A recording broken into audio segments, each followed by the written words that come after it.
Daz, how are you, man? I'm doing pretty good. How you doing, John? Good, good. Hey, thanks for jumping on and having an opportunity to get to meet you at least face to face on video, right? Yes, sir. Yes, sir. So, do you work a lot from home or Yeah, I'm actually down in Florida right now, working out of one of my dad's bedrooms here. nice? Yeah, So you're in Florida right now. Where parts? Lakeland, Florida. Lakeland. Okay, awesome, Yeah. awesome. Well, look, I mean, obviously, I'm sure you partake in a lot of these things, right? To get that brand out, to get the things going on, and go for CEO. My kind of my vision of it is to enhance the community of small business owners, right? So that startup to 25 million. I know Mhm. we talked on the phone, a few weeks back that it's about building a community that I think is underserved right now. So, and in all different aspects, there is not enough of a voice or a story being told for these business owners to be able to share their story, share kind of the insights of how to build a small business, how to grow it. So I think there's a lot of, we know them all, right? Mark Cuban, Damon John, all these guys that are big hitters. But how is a guy like you or a guy like me that's built a few different businesses in different areas, how do you create that? How do you succeed at it? What are the turbulence points of it? And how do you grow from there? So excited to share that with our community. We'll make it 30, 45 minutes and just have a conversation. I'm pretty free flowing. I'm not a big guy about like, hey, specific questions. There's a list of questions here. Yeah, yeah. So I don't like to be, but the first one I'll kind of share. I'll ask you is, obviously, you came from a very athletic background. I've heard some of the stories that you've shared even on LinkedIn and some of those places. Can you tell me the perspective of specifically when you're starting to wind down your NFL career? How did you start to think, or the perspective of the thoughts of like, well, all right, I'm going to go into business. What did that feel like and transition point for you? Well, I wish I could sit here and tell you that I had a game plan like that where it was okay.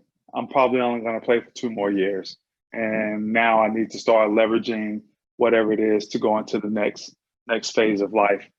I thought that I still had a couple more years left. The NFL thought differently.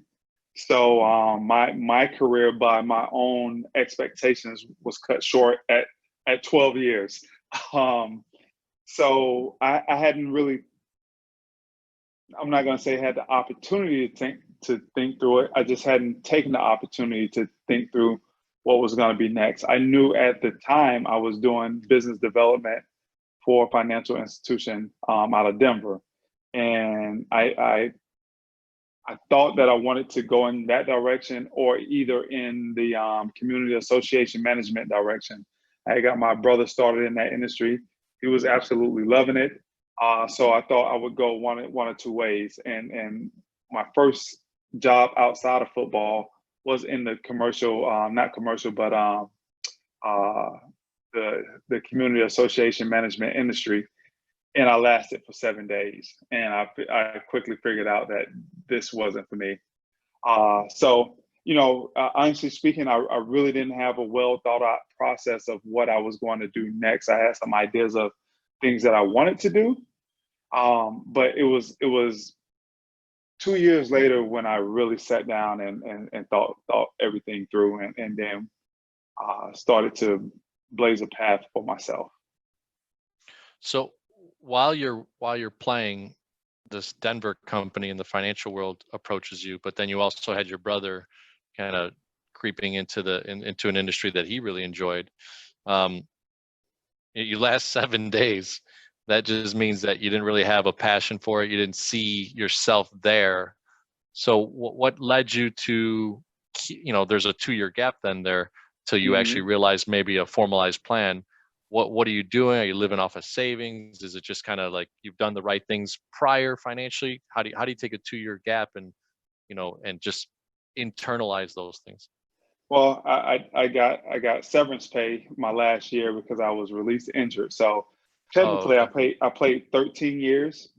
Technically, I have 13 years of service, but I only played 12 years. So that 1 year, I was still getting paid by the Chicago Bears. But I did get into real estate at that point. But what I quickly found out is that in not commercial, but residential real estate, you have to work nights and weekends when everybody else is off, because that's when they have time to go and look at homes and things like that. But I enjoyed it, but I just didn't like the hours of it. And then it was at that point that I sat down with myself and I said, hey, I got to figure this out. I got to figure out what I want to do. And over a 2-week period of time, I came up with my purpose statement that I have on all of my cards, and grab it over here. And so I had this logo, and I made this, and I said, okay, that's the logo that I'm going with. And then on the back side here is my purpose statement. It took me 2 weeks to come up with, because I said I wanted to have something that will be my navigation for any and everything that I do for the rest of my life. And there's a whole nother hour-long podcast to talk about this one statement, but the statement reads, "For excellence being the standard, my purpose is to enhance the lives of others through any resource or expertise that I have available to me within reason and with respect for my family, whom are primary, making every effort to transform strangers and associates alike into extended family members." So I wanted the rest of my life to be about service. I wanted the rest of my life to be about helping other people live their best lives. And then I created what I call my 5 F's. And that's faith, family, finances. Faith, family, fitness, finances, and fun. And it's important that they go in that order, because that's the order in which I feel I can live my best life.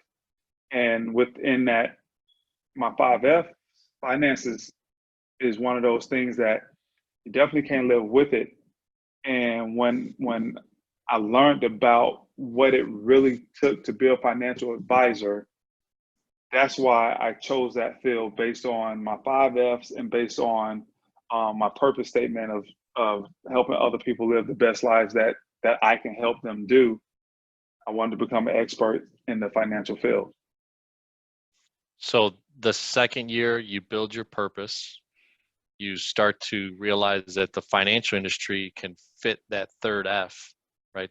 Which, by the way, I love those 5 F's. I've commented on them. I live those 5 F's 100%. It's been something that kind of gives you a guideline, right? A kind of a street map of how you should live your life, or have at least a direction. So at the second year, you start. Is this where you got into know a little bit about, right, the Mass Mutual side, or? No, so actually, I think if you're a sports fan, most people know the name Wayne Messmer because he sings the national anthems. So it was his partner and the creator of Wayne Messmer and Associates that I befriended in 2013. And he's the one who showed me that being a financial advisor wasn't about crunching numbers. It was about managing people. And when I learned about that and really learned about the psychology of being a financial advisor, I fell in love with it, because it was all based on relationships. It was all based on understanding what people are trying to get accomplished, and then putting the puzzle together for them, which now you take those assets and you allocate over here to all of these different types of investments. But I'm not the one that's pulling the switches on the investments. That's the money managers from TD Ameritrade or Invesco or whatever that may be. I just got to know that I'm putting in the right one. But the main focus is on the individual or the family that I'm serving. And it really became a service more so than anything else. And that's why I gravitated to it.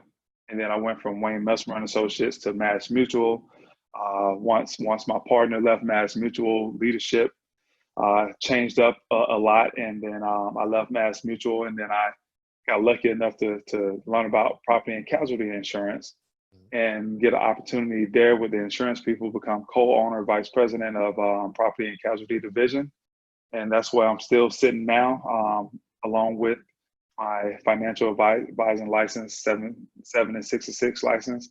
And yeah, as far as financial field, that's where I still sit right now. So what's the transition? Obviously you were kind of self-employed, right, with Mass Mutual and with Wayne Messmer Financial. Yeah, so you're working up under a bigger umbrella, but Mhm. you're building a business up under someone else's umbrella. So the So it's book of almost like, business. yeah, so it's almost like you're your own small franchise up Mhm. under the Mass Mutual um, tag or brand. Now, have you trailed, meaning do you actually own the clients and then the advisory that you are the registered rep on, it's always trailed you, or have you had to move it in kind? I'm of the business, so I know Right. the lingo of it. So have you been able to just transition all your clients over as you've made moves from Messmer to Mass Mutual to now Insurance People? Uh, primarily, yeah, most of them. Okay.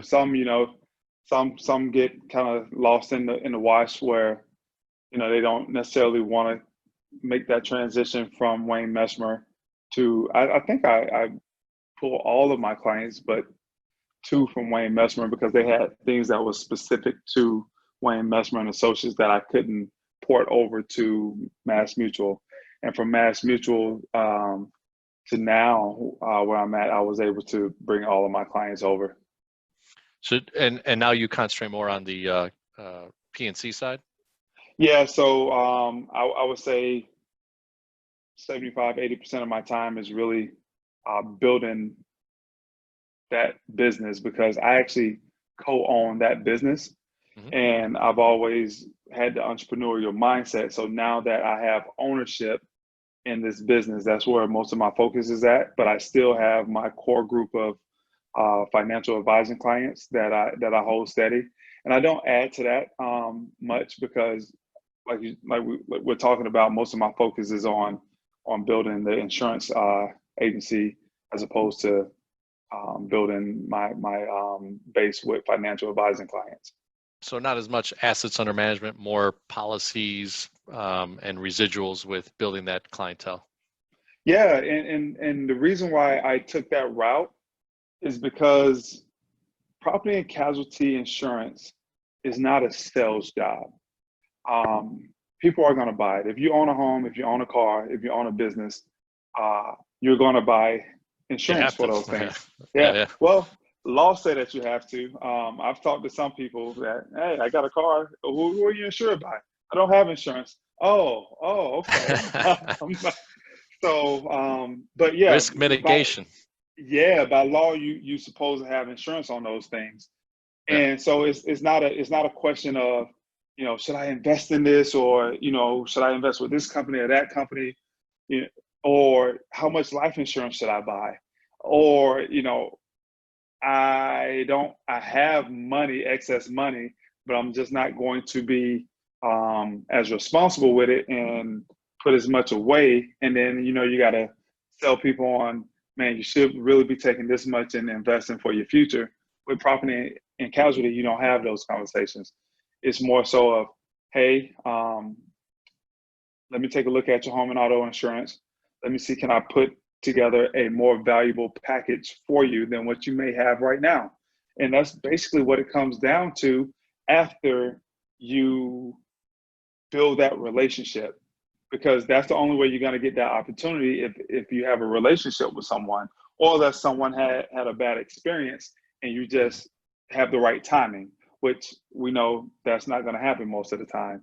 So now it's all about building relationships and positioning yourself to be in a place where you can ask for that opportunity when the expiration date is coming or if somebody have that bad experience. So let me ask you, on the field, I remember as a fan, I'm a Chicago kid, born and raised, seeing your career with the Chicago Bears. It seemed like you had some leadership qualities about you. What has transitioned into now being a self-employed guy with Mass Mutual, kind of trying to build your own thing with Messmer, but then now, I guess two questions. Number one, the insurance people one, did you have to have some capital to buy into it, or how was that structure so people could learn what you did to transition from a financial agency to now a more casualty and property. And then also, what's your leadership style at an ownership level now? Yeah. So two really good questions. I was lucky enough that I didn't have to bring capital in. Mm, Uh, my partner Alexandra, she had a thriving PNC side of the business, which was ruined by her partner. So it was more so for me to come in and just resurrect that. And then over time, I continue to build more equity as I, bring on more clients and make that side of the business more valuable or just as valuable as her health insurance practice. So I really fell into a sweet deal right there. As far as my leadership style, this is the part that I'm most excited about since I've been in the property and casualty for, a little over a year now. I have a greater understanding of what property and casualty is all about, been able to educate myself on it. Now I get to transition into what I really took this position for, to lead a company, not to be a salesman of a company, not to be the producer of insurance for the company, but to be a leader of a company. So now we're in the process of hiring, which was slowed down because of COVID-19, because people couldn't take their tests. But my leadership style is this. As a company owner, I want to know who you are in terms of what's your vision for yourself, professionally, personally. When you in a bigger company, there's some questions that you can't ask for HR reasons, but being a privately owned company and being a small independent company, you could dig into people, what you want your family to be like.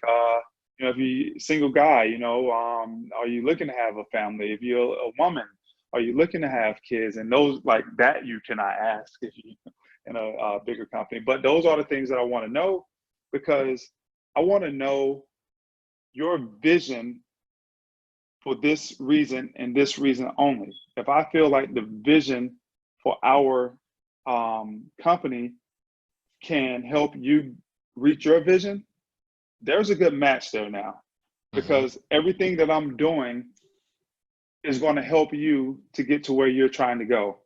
And if that match is not there, there's not going to be great synergy for long anyway, within me being a leader and that other person trying to accomplish their dreams and goals. Okay. So, right now, you're in scale mode. Obviously, COVID is deterring a little bit. Are you using technology? Are you using the monster traditional websites? Are you just only going through your centers of influence to maybe recruit, right, and bring those talented people on? Are you also, prospecting currently licensed individuals that may not be happy at other institutions? What's some of your strategy there of growing your team? Yeah, so I'm really doing it just through my personal center of influence, because we're not in a fast growth mode. We want to bring on two producers, because it's still a learning process for me also. I've never been in a position where I had to train, coach, and be a support system for other people. So it's Hmm. going to be a learning process for me as I bring those two producers on. So uh, yeah, but to answer your question, I'm really going through my personal connections. I have a guy and a lady that we're bringing on, and both of those came through people that I know. Brian, I know his dad. Megan, I knew a personal friend that we had in common, that they both came referred through those sources. So I like working like that more so than just kind of going out and getting random resumes, because if they come through a trusted source, we've already broke through a couple layers that we don't have to spend time on. So tell me, what are some systems that you're starting to develop? You gave me a vision of kind of, hey, I want to be a leader that understands the vision, understands their purpose, understands their goals, match it up to the way my company is growing and our philosophies and our culture. what are some systems? And sometimes in business, that's kind of the oddity, right?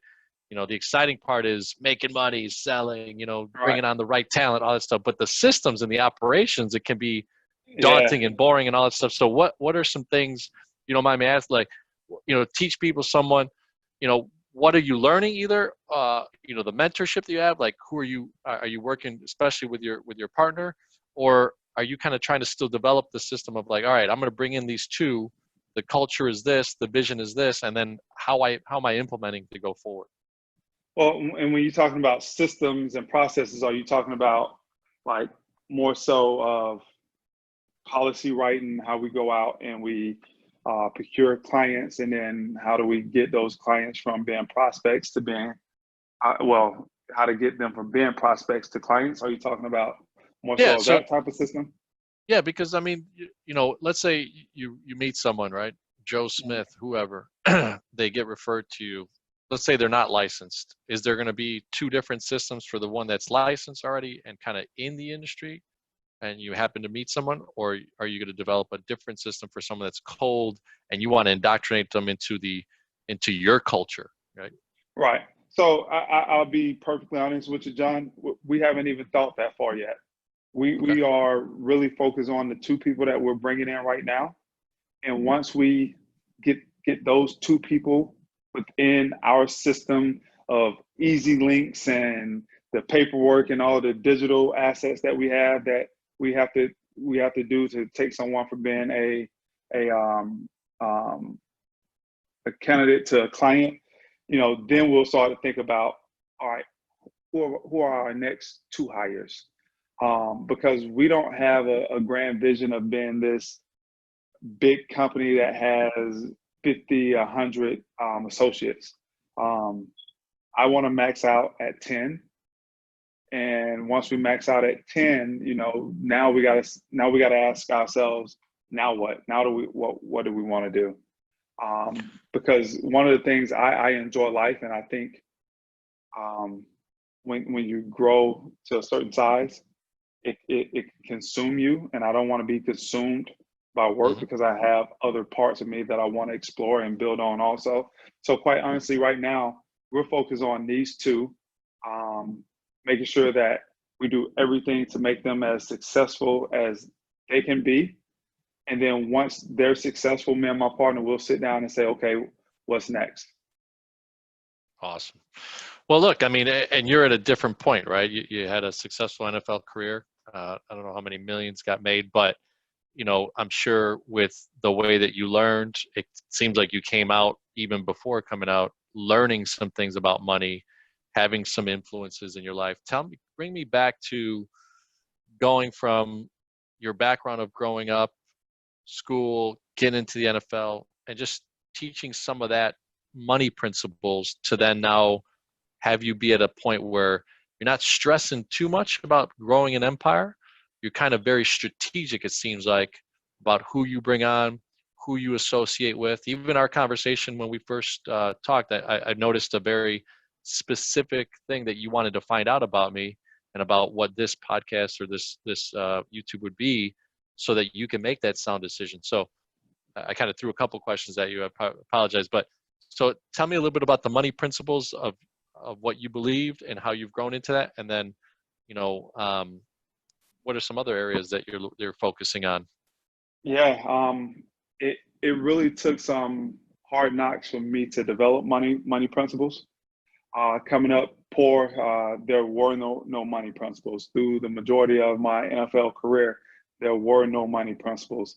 It wasn't really until 2008 when 2009 when I got scammed out of $750,000 in a Ponzi scheme, where I Mm. had to develop principles about money, and that's how I got into that. That's one of the ways that I got into the financial industry, because my attorney reached out to me and was just saying, just doing a check and saying, hey, what do you have your money invested in right now?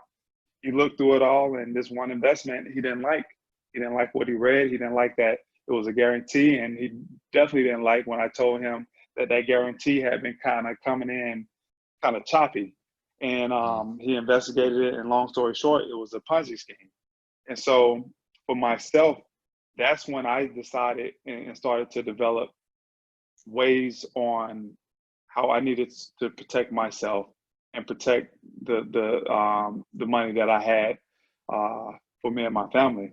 Um, and that's when I realized that there's not a lot for me that's that important to spend a great deal of money on.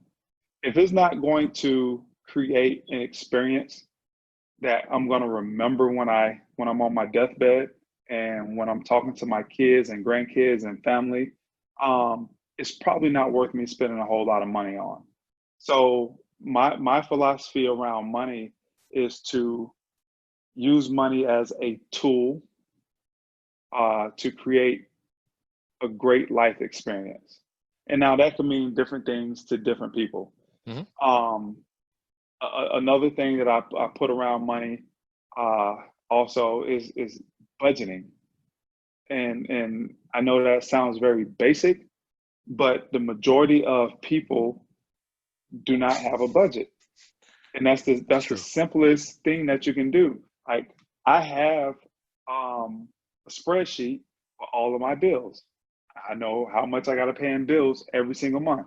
And if I don't have a bill anymore, I take it off. If I do get another bill, add it on. So I just know what my outlay is as far as bills every month. Um, just the simplest things like that will give you will illuminate to you where your money is going and how you're spending your money. And once you know that, it's so eye opening to see, man, I spent a ton of money eating out. I didn't know I spent $1,000 a month eating out. Like Hmm. that's kind of ridiculous. Um, and if you start to track where you're spending your money, that's the beginning of having great financial responsibility. Because when we don't track it, uh, can you hear that? No, I'm sorry, I was getting a call, man, and it was ringing in my ears. no worries. Um, but yeah, when you start to track where your money is going and actually seeing how you're spending it is eye opening, and that's probably the most important thing that anyone can do when it comes to their finances. It's a great point. I've had a buddy of mine that owns a web development company, pretty decent size. They do about 4 million a year in revenue. And literally he said to me, John, because of COVID, I realized, wow, like I was just splurging on stuff. He's like, when money's coming in, let's go out to eat. Right. Oh, hey, client, let's do a great dinner. Let's go golf. Let's go do whatever.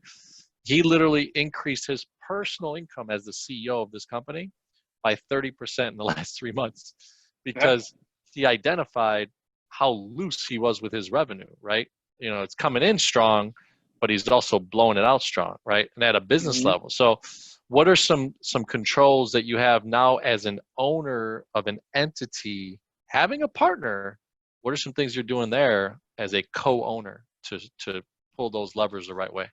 So the same thing that you do personally, and I'll tell anybody personally, you look at your life as a business. Hmm. Um, you're the CEO of your life, your business, just like being a CEO of a company. And you have to do the same exact things if you want your life slash business to be successful financially. So you develop budgets in in your business, and you identify places where, hey, well, we need to be better here, and we're okay here. So we have to allocate money on marketing because we need to get our name out a little bit more than we have it. And you make those decisions based on money coming in, how much revenue you have to pay for bills, how much you have left over, how much profit margin you want to have.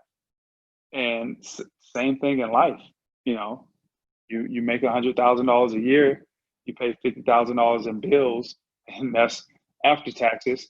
And now you got $25,000 left over for expenditures.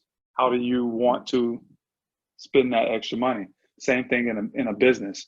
You know, you have your overhead, you have employees, you have office expense, you have all of these bills. So first of all, we got to make sure that we're bringing in enough income to pay for our overhead. And once we get done with our overhead, again, now we can start looking at where do we allocate these dollars for growth. Now, is that going out and hiring, and we're going to need to have a base salary for a producer that's going to be on commission only within a year? Do we want to go that route, or do we want to recruit people that could be commission only and put more money into marketing? Well, chances are we got to look at what type of people are we going to get if we have a base salary compared to the people that we're going to get with a commission only.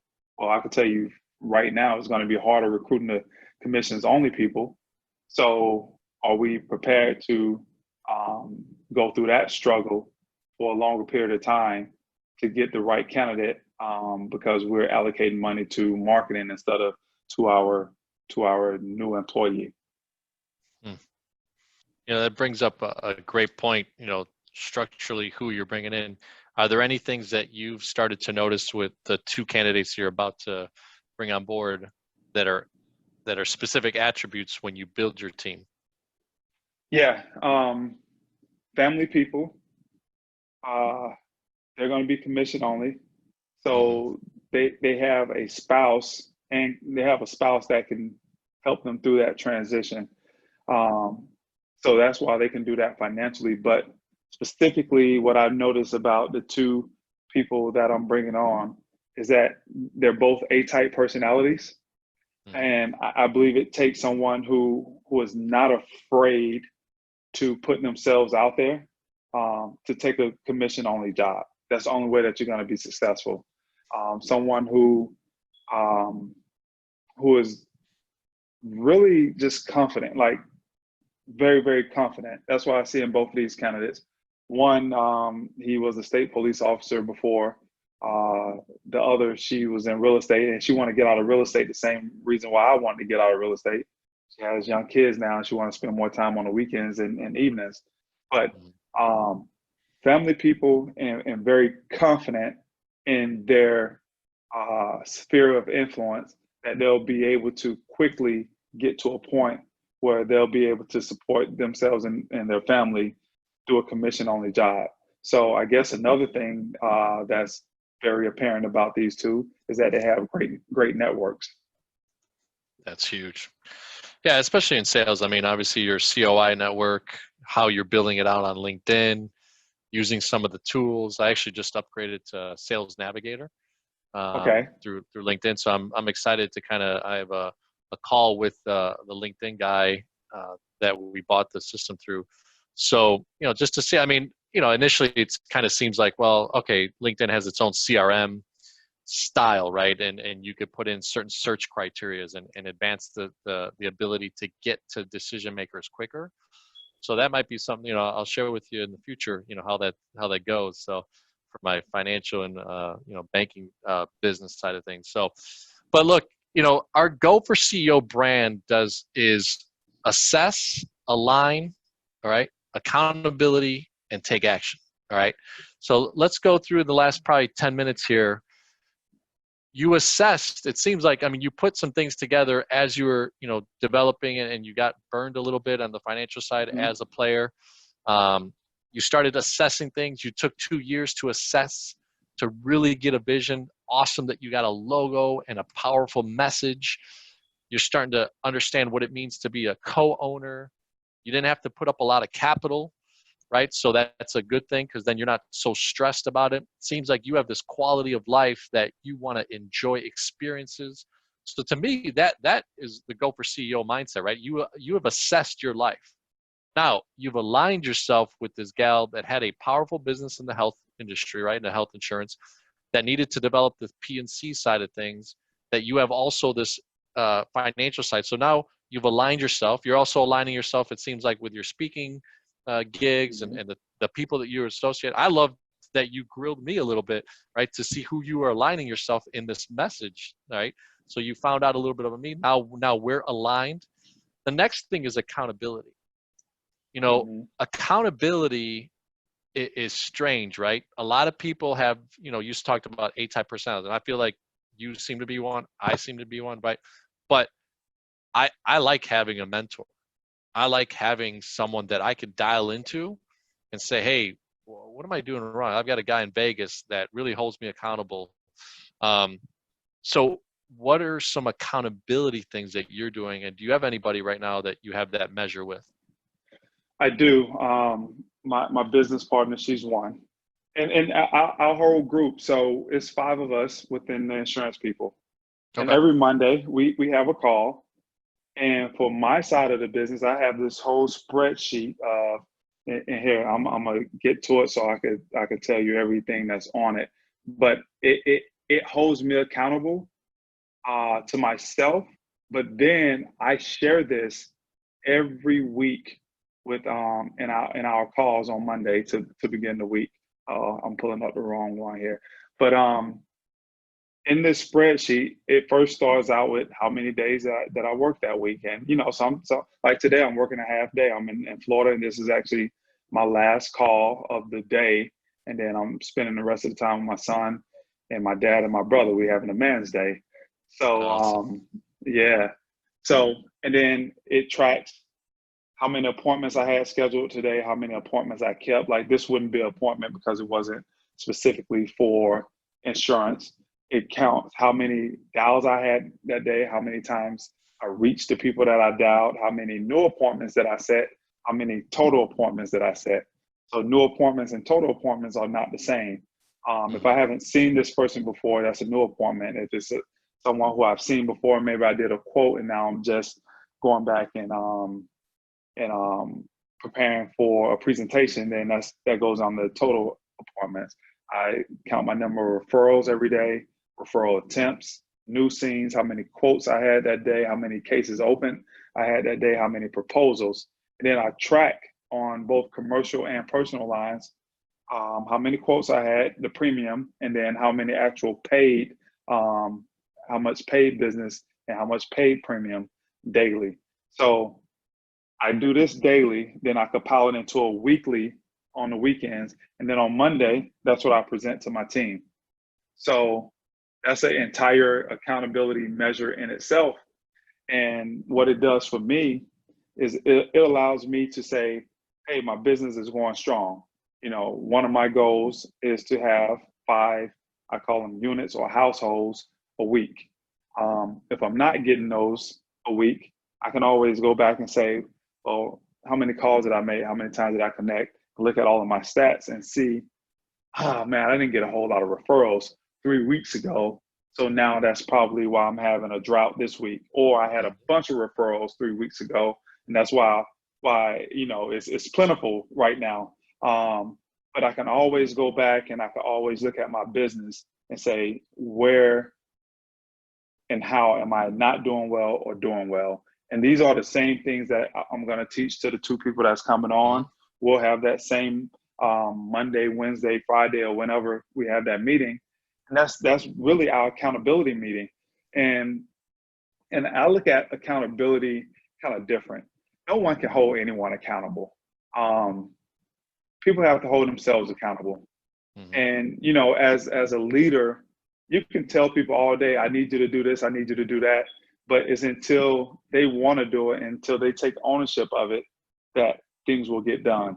So what and I told you about having a clear vision of the people I'm leading, what their vision is. So I would want them to tell me, hey, so we have this graph and you tell me how many calls you think you can get done. Well, first tell me what your desired outcome is. And now you tell me what's the activity that you would think you have to do to get there. And now we could test and say, okay, well, you got there, or you didn't get there. Well, here's where I'll suggest that you either increase, decrease, or whatever it may be. Hey, do you see that as something that you could agree to and that is applicable to what you're trying to get accomplished? And it's more so of letting them lead and then I'm just there to provide guidelines and assistance. And I believe when people take ownership of their own success, that's when accountability happens. Hmm. So you said a lot there, man, and I hope the Go for CEO community kind of just learned that. Well, you caught that, right? A good mentor of mine says you catch things, you don't learn things. So what I caught there was buy-in, let them discover, self-discover, right? Which creates a buy-in, but then you inspect what you expect, right? A saying that's been going out there for a long time. I really appreciate, just kind of seeing someone that, I used to see on TV, play, be a fan, all that type of stuff, and then create this other life. And that's kind of part of this community is trying to see, okay, now let's go into Dez's head as a business owner, as a person that's thriving, starting to grow, also has balance to your life. I mean, obviously spending time with your son and your father today is balance, right? Not a lot of people have that right now in this type of environment. A lot of people have lost their jobs and stuff like that. I want to ask you kind of more on a global level now, just to kind of end the interview. What are some things that, as a business community, at a small business entrepreneur startup to 25 million space, what do you think that the leaders of this type of community should be doing to impact the world a little bit more? Or do you have anything that you've thought of, like, hey, this is the message I'd love to get out to share how people can be impacting world more? Yeah, I have some thoughts around that.